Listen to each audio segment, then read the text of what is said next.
Hello and welcome back to KSP at ASTRA. Today we are focusing on Freya Station. We will also have 3 other launches other than Freya Station, one during an eclipse.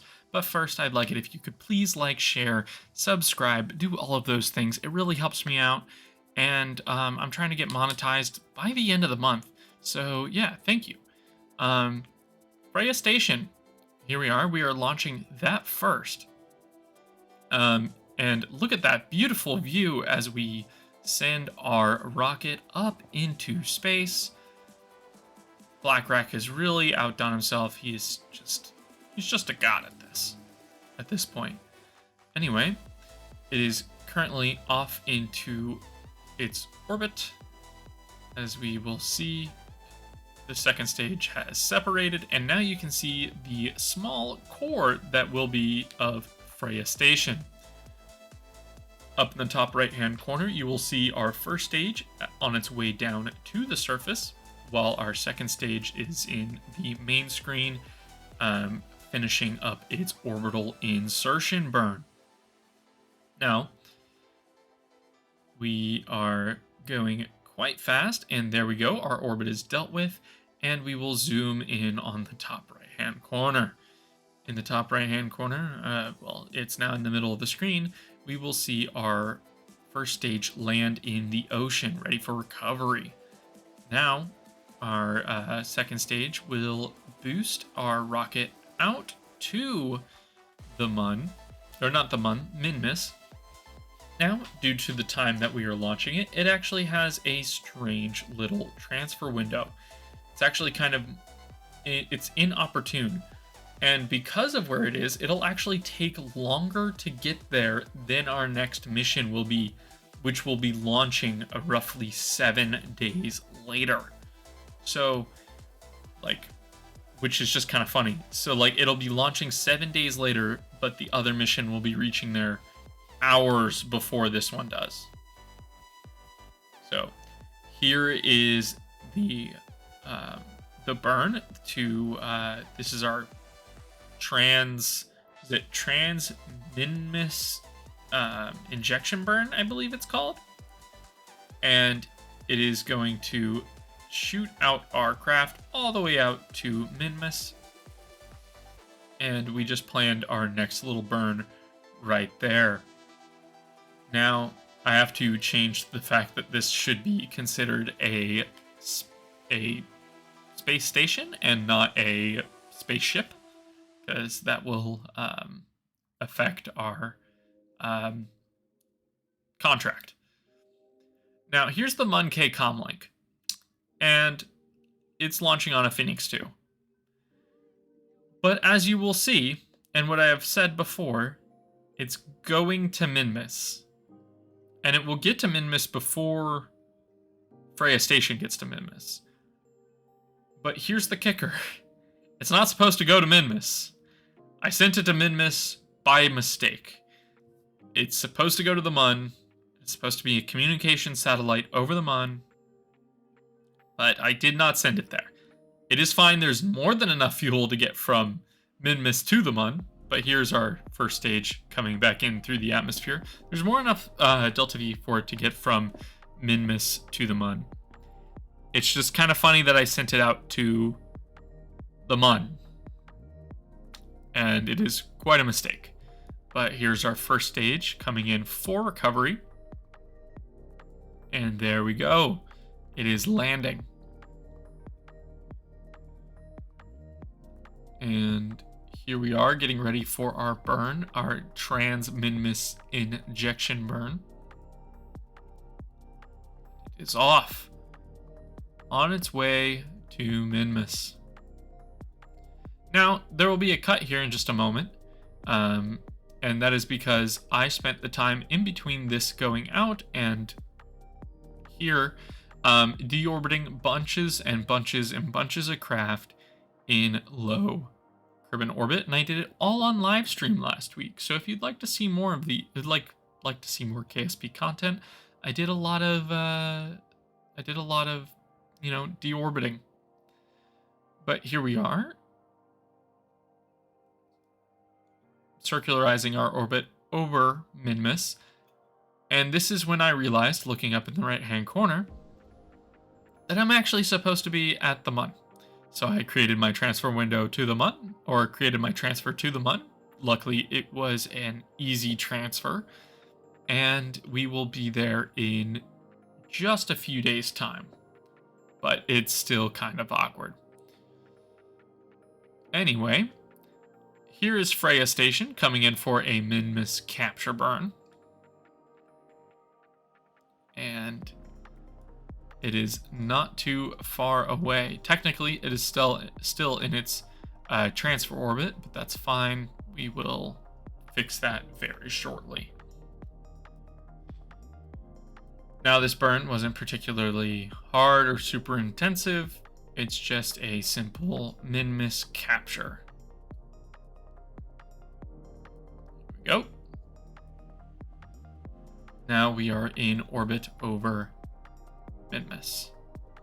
We have to create our new node that is going to give it a more equatorial orbit over Minmus, which is going to be better for our station and getting up and down. Actually, the gravity over Minmus is so small that like you could just fly a Kerbal up there. But here we are with Titan 1, and this is a Tylo mission.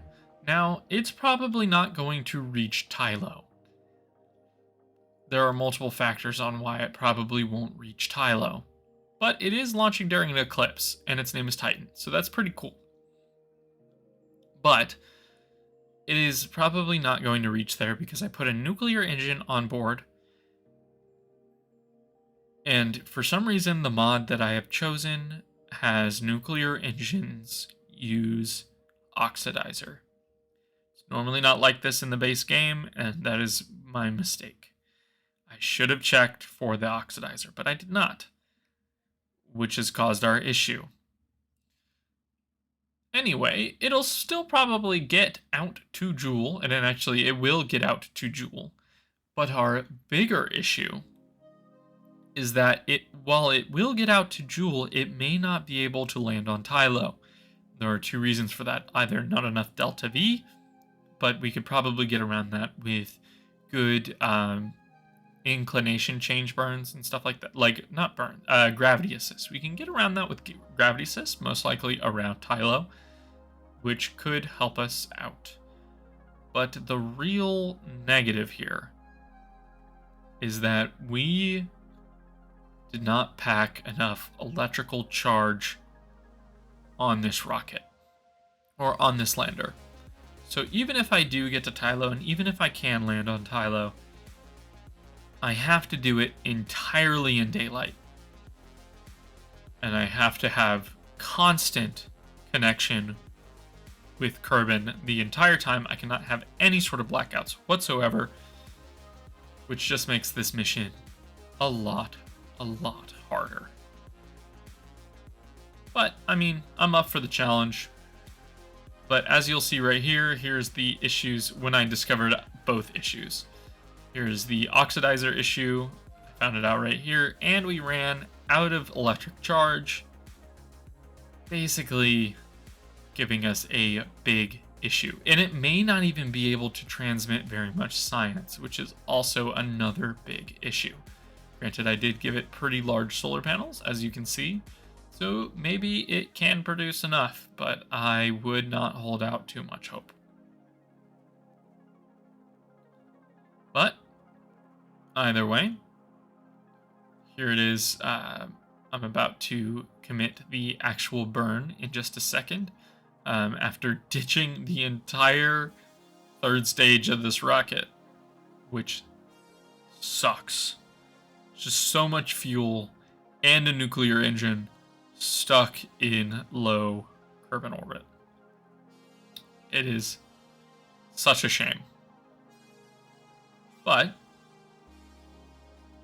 we got our Jool encounter, and we just need to do a short correction burn at some point in the somewhat near future. It's going to take a while to get out to Jool, and it'll be quite a few episodes. But here we go. Here we have the MK comm link. It is currently over Minmus. It's about to do its transfer burn. to the Mun, and there it is. That is our transfer burn done, and we will have to do a small correction burn in the future, but we're back to Freya Station over Minmus. Now, we have to do a circularization burn down here at the bottom, and then we will have to have it in orbit for 4 hours, which is not an issue for us. And you will see what it finally looks like in orbit over Kerbin Minmus in just a few minutes. There we go. That is the main portion of the station. Kind of looks a little like Skylab, which I thought was kind of cool. But here's Hermes K Jool. This is our final mission of the day, and it is going to be a big one. Now, it is, you know, quite massive. It is a big old rocket. We are going fully expendable on this one. And it will be a massive comms relay in a huge orbit over Jool that will take 4 years to circle around each time it goes around Jool, which is just insane. That is a really long orbit, but it is so that we have non-stop communication with Kerbin for all time. And I may send another one out there. at the next Jool window to create a pair of constant communication satellites that will be orbiting around Jool in incredibly slow orbits. Like, incredibly slow orbits. This thing will barely move in the sky over the years that it is there. I guarantee you, it will not reach the bottom of its orbit. Like, it will not complete half an orbit by the time we send Kerbals to Lathe. Hold me to that. I guarantee you it will not reach the bottom of its orbit by the time we send Kerbals to Lathe. Yeah, I'm calling it right there. All right, so we are going to send it out, and it is on its way. And with these several missions, these were all contract missions, actually. And with this, we have actually gained a significant amount of funds. These funds will help us fund future missions to several planets, including creating an entire new class of spacecraft for our long-distance missions. And our new refining plant, which will be up and operational on Minmus in the near future, will allow us to fuel these missions for basically free, which is a good thing. Now, we are back to the MK comlink. It is doing all of its transfer orbits and all of that, or it's all of its correction burns and everything, and then it will be circularizing around the Mun. Now, while I say this, I would like to thank everyone who has come out and watched videos in the recent past, and I would like to thank the 1,000+ subscribers that are currently here. I'm about to get monetized. I'm trying to get monetized by the end of the month, of April, and I think we can do it. I think we are almost there. I just need like a little more watch time hours, and that is why I'm doing all of these live streams. And thank you for tuning into the live streams, everyone who is tuned into the live streams. We just need a little bit more, and so if you could just share with your friends, share with anyone who could be interested in Kerbal Space Program or anything like that, it would be greatly appreciated. This is also going to be the first video after I am officially married. I will be married by the time this video comes out. It'll be the first video that comes out after I have been married, which will be awesome. So thank you, everyone, and I will see you guys next time.